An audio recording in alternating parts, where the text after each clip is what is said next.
বিরুদ্ধেও ওদের মামলা করা উচিত, যাদের ওপর এই আক্রমণটা নেমে এসেছে, এবং তাতে তারা যদি কোনো আইনি সহায়তা চান আমরা প্রস্তুত, আমরা সেই আইনি সহায়তা দেবো।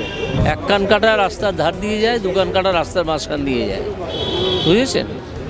তো তোমরা দোকান কাটা, সেই জন্য রাস্তার মাঝখান দিয়ে যাচ্ছ, মিছিল বার করছো। অন্য যে ছবিগুলো তৃণমূলের তরফ থেকে দেখানো হচ্ছে, তৃণমূল এমনিতেই একটা দুর্বৃত্তদের দল, মিডিয়ার ছবিতে এসেছে। সুতরাং পুলিশের লাথি মারার ছবিটা সত্য, নিজেদের দোষ নিজেরা ঢাকার চেষ্টা। তোমরা দুর্নীতিটা করেছো কেন করলে? কিন্তু একেবারে ধরা পড়ে গেছে, ওদের মুখ লুকিয়ে থাকা উচিত, সেখানে তোমরা চিৎকার চেঁচামেচি করছো। ওদের কাছে সিবিআই মিরর ইমেজ এনে তুলে দিয়েছে, তো আমি আশা করব এসএসসি এটা পাবলিশ করে দেবে।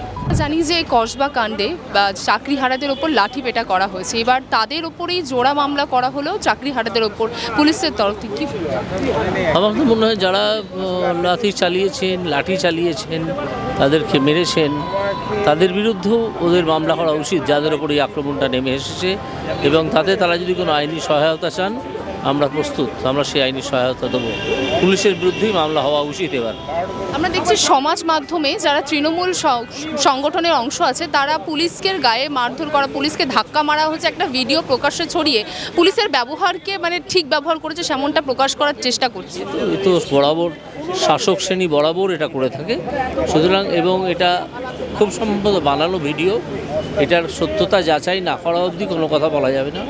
কিন্তু পুলিশ যে লাথি মারছে এটা একই সঙ্গে একাধিক মিডিয়ার ছবিতে এসেছে, সুতরাং পুলিশের লাথি মারার ছবিটা সত্য। অন্য যে ছবিগুলো তৃণমূলের তরফ থেকে দেখানো হচ্ছে, তৃণমূল এমনিতেই একটা দুর্বৃত্তদের দল, নির্ভরযোগ্য নয়, একেবারেই মিথ্যা কথা বলতে অভ্যস্ত তাদের যিনি সর্বোচ্চ নেত্রী, তাদের দেওয়া ভিডিও বিশ্বাস করার কোনো কারণ আমি দেখছি না। গতকালই দেখলাম আমরা যে এই 26,000 চাকরি চলে যাওয়ার জন্য বিজেপি এবং সিপিএমকে একসঙ্গে ষড়যন্ত্র করছে, যার জন্য চাকরি চলে গেছে, মানে ধিক্কার মিছিল ডেকেছিল তৃণমূল কংগ্রেসের তরফ থেকে। কিন্তু নিজেদের দোষ নিজেরা ঢাকার চেষ্টা।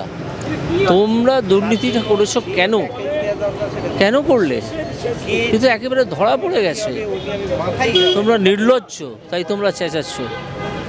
এক কান কাটা রাস্তার ধার দিয়ে যায়, দু কান কাটা রাস্তার মাঝখান দিয়ে যায়, বুঝেছেন? তো তোমরা দোকান কাটা, সেই জন্য রাস্তার মাঝখান দিয়ে যাচ্ছ, মিছিল বার করছো।